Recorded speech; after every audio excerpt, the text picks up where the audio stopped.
Hello lovely people, today I'm doing the Women's 100. I've had a slight snag already though. I tried to hire a road bike and the shop that I was going to hire from is actually closed.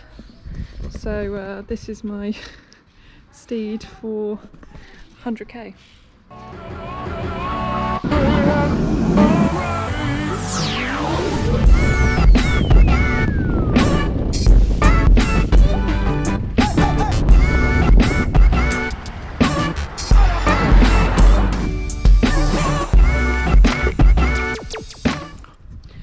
I've done just over 6k on a minute.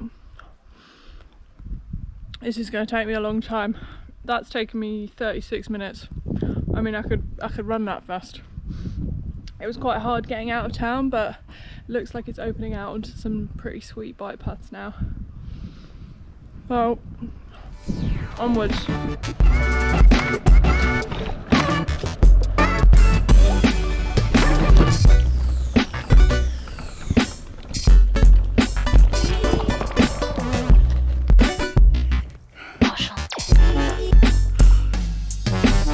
This bike, it feels amazing on the flat. Only thing is, the moment it goes up, the weight of it, oh my god, this is going to be a really long day. So let me tell you why I'm on this bike. I don't think I mentioned it at the beginning. So I am in France because of the Tour de France. I was working on stages 1 and 2. Made some videos there, which you might have seen, and I got asked to work on stage 11. Only thing is, if I went back to the UK, I'd have had to have quarantined for 2 weeks. So my original plan was to do the Women's 100 on Zwift, but obviously now I'm in France and I actually don't have my bike, so hence the hire bike. But where I'm at the minute in Bordeaux, I couldn't find anywhere renting road bikes. So this is what I'm on, essentially a Boris bike. Yeah, I'll check in when I get to a little bit further on this route.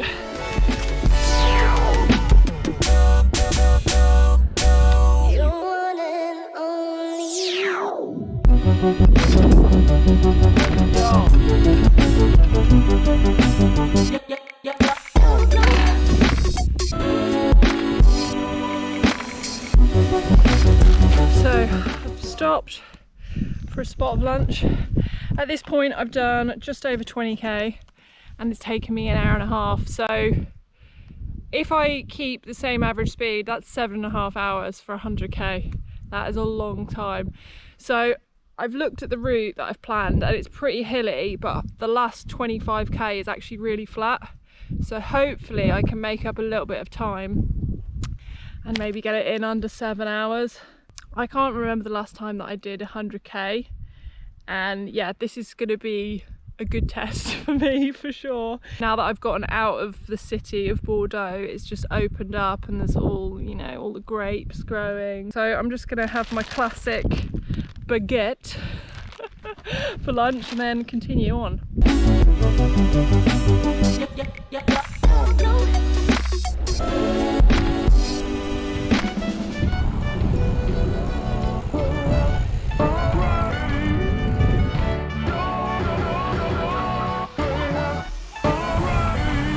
Just hit 25k's.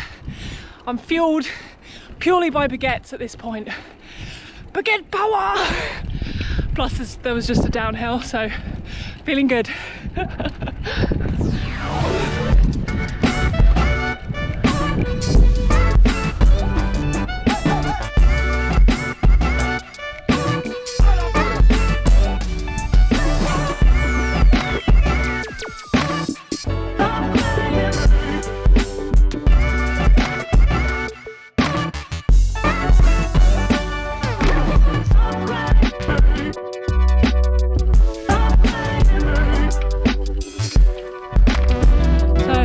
Okay, 34k in.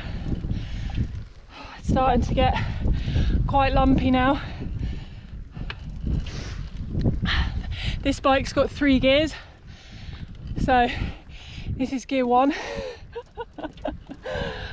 But when I get into gear 3, oh, it feels fast, which is nice. I think I can see the top now. Whew.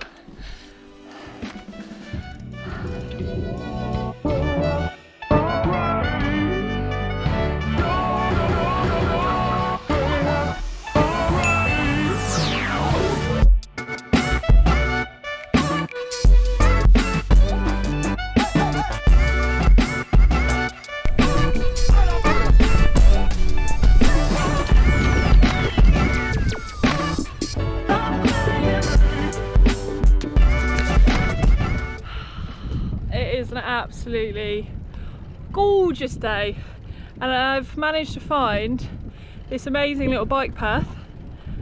No idea where I am, but this was a recommended location on Komoot, so I just thought put my route through here, see where it ends up. Look at this, so good.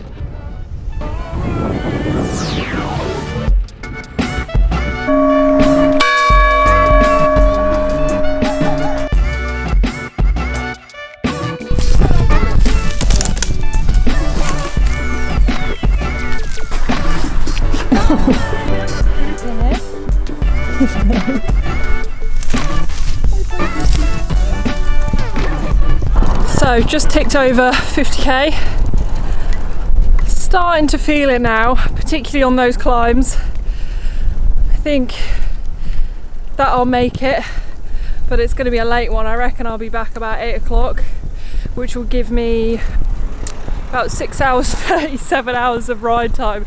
So I've managed to get it down a bit, but yeah, we'll see. It really depends on whether the wind's behind me or not. Oh, I'm in gear 3 now. Woo! Up the climbs, when they're steep, I can only go about 4 or 5 miles an hour, and then if I'm pushing on the flat, I can get to about 15 miles an hour. But going a bit slower is giving me the opportunity to actually properly take in my surroundings. It's a beautiful, beautiful place, this.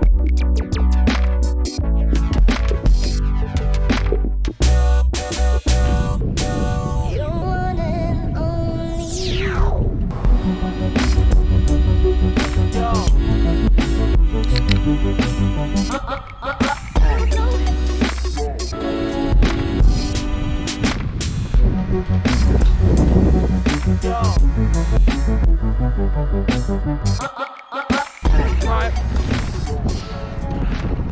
66.6k in. I'm hitting a bit of a dark patch.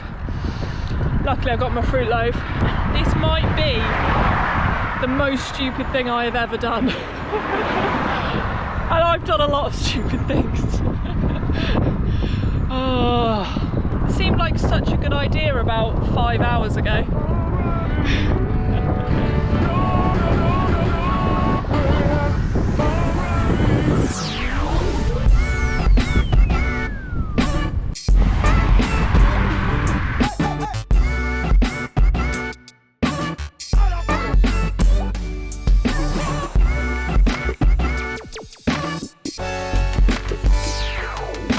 Okay, so we're into the last 20k. Morale's good. I know that I'm going to get it done. Only thing is, my phone's just died, so I no longer have maps. So I have Navigate on my watch, but all it does is just show you an arrow and tell you roughly how many k's. So it says I'm close, but the problem is I'm just having to like go around and try and find a way in that isn't the main road.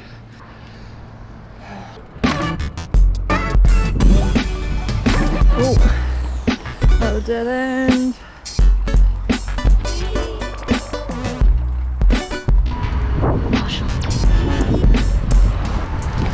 Definitely getting closer.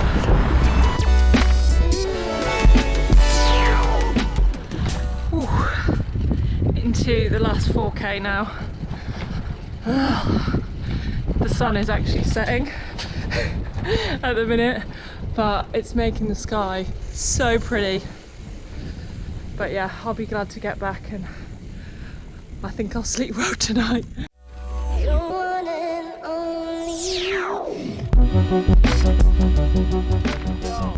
Come on, legs, you can do it.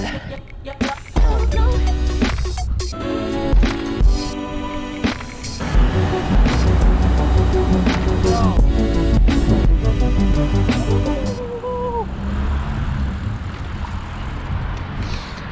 Completed it, mate. Just in the nick of time as well, because it is about to be dark. I'm almost at the train station, which is where I picked up this bike, so I'm going to drop it back, quick walk home and collapse really.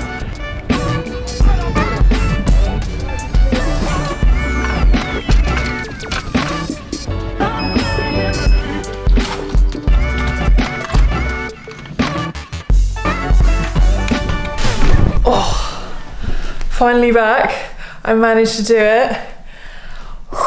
Just completed the Women's 100 2020. I am so proud because honestly that was way harder than I thought it would be. I think in my head I was gonna be doing a higher average speed. I thought maybe sort of 10, 11, 12 mile an hour.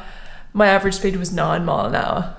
Yeah, a lot harder than I thought. I think it was mainly just the weight of the bike and the fact that you're not clipped in were probably the two biggest factors.